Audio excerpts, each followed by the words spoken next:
लंबे समय तक भारत की राजनीति को मैंने देखा है।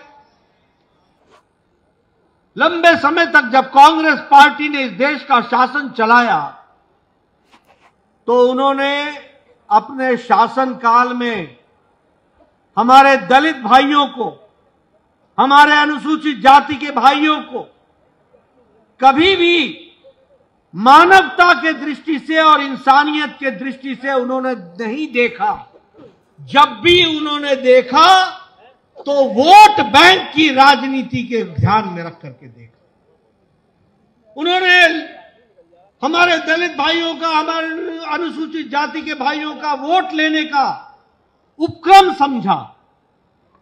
येन केन प्रकारेण समाज से अलग रख करके किस तरीके से उनका उपयोग किया जा सकता है सत्ता को हथियाने के लिए, इसका उपकरण बना करके कांग्रेस पार्टी ने आपको देखने का नजरिया बनाया। लेकिन भारतीय जनता पार्टी जो वैचारिक पार्टी है, हम सत्ता में थे या नहीं थे, हम सत्ता के नजदीक भी नहीं थे, तब भी हम लोगों ने एकात्म मानववाद के दृष्टि से यह कहा था कि जब तक समाज के अंतिम पायदान पर खड़ा व्यक्ति का भला नहीं होगा तब तक देश तरक्की नहीं करेगा।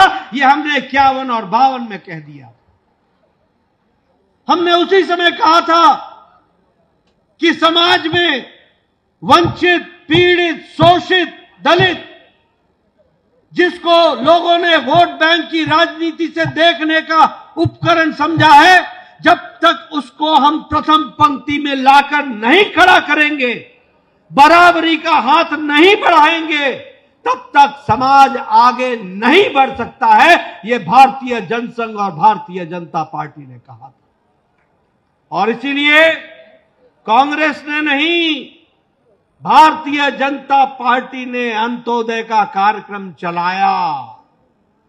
उस समय कांग्रेस पार्टी बोलती थी ये अंत्योदय क्या होता है, अंत्योदय क्या होता है।